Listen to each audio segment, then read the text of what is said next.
চীনের সহযোগিতায় মেখং নদী ঘেরা ডনখং দ্বীপে শুরু হয়েছে নতুন পরীক্ষা। দক্ষিণ পূর্ব এশিয়ার দেশ লাওসে কৃষি কাজই জীবনযাত্রার প্রধান ভিত্তি, কিন্তু ক্রমবর্ধমান চাহিদা আর জলবায়ু পরিবর্তনের চ্যালেঞ্জ মোকাবিলায় দেশটির কৃষকরা হিমশিম খাচ্ছিলেন। এমন পরিস্থিতিতে ত্রাতা হয়ে এগিয়ে এসেছেন চীনা কৃষি বিজ্ঞানীরা। মেখং নদীর তীরে তোংখং দ্বীপে এখন বছরে একবার বা দুবার নয়, 3 বার ফলছে ধান। আধুনিক চীনা প্রযুক্তিতে কিভাবে বদলে যাচ্ছে লাওসের কৃষিচিত্র, চলুন দেখে নেই প্রতিবেদনে।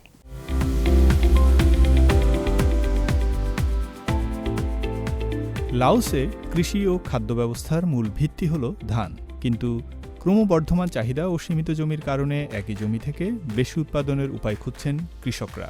এমন বাস্তবতায় চীনের সহযোগিতায় মেখং নদী ঘেরা ডনখং দ্বীপে শুরু হয়েছে নতুন পরীক্ষা। আগে যেখানে বছরে 2 মৌসুমে ধান হতো, সেখানে এখন 3 মৌসুমে চাষের সম্ভাবনা তৈরি হয়েছে। লাওসের বেশিরভাগ অঞ্চলে বছরে 2 মৌসুমের বেশি ধান চাষ হয় না। ডংখং দ্বীপই প্রথম জায়গা যেখানে 3 মৌসুমে ধান চাষ শুরু হয়েছে। এই পদ্ধতিতে প্রয়োজন স্বল্প সময়ের মধ্যে বেড়ে ওঠা উচ্চ ফলনশীল এবং সহনশীল ধানের জাত। সে লক্ষ্যেই কাজ করছেন চীনের কৃষি বিশেষজ্ঞরা। চীনের হুনান থেকে আসা ধান প্রজনন বিশেষজ্ঞ মা চিংলিয়াং প্রায় 1 দশক ধরে ডনখং দ্বীপে কাজ করছেন। স্থানীয় পরিবেশের সঙ্গে মানানসই ধানের জাত উদ্ভাবনে গবেষণা করছেন তিনি।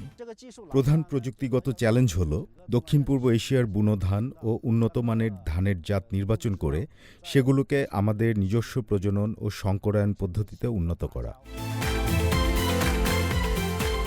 চীনা বিশেষজ্ঞরা জানালেন, এক দেশের কৃষি প্রযুক্তি অন্য দেশে আচমকা প্রয়োগ করা যায় না। স্থানীয় মাটি, জলবায়ু ও কৃষি ব্যবস্থার সঙ্গে মিলিয়ে তৈরি করতে হয় নতুন জাত। চীনা বিজ্ঞানীদের দীর্ঘ গবেষণার পর 2025 সালে স্থানীয় পরিবেশে উপযোগী একাধিক নতুন জাতের ধান উদ্ভাবন করা সম্ভব হয়েছে। লাওসের রাজধানী ভিয়েন্তিয়ানে গড়ে উঠেছে লাওস চীন উন্নত ফসলের জাত পরীক্ষাগার নামের একটি কৃষি গবেষণা কেন্দ্র।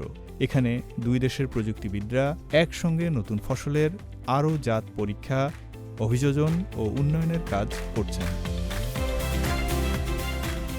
ফয়সাল আব্দুল্লাহ, সিএমজি বাংলা।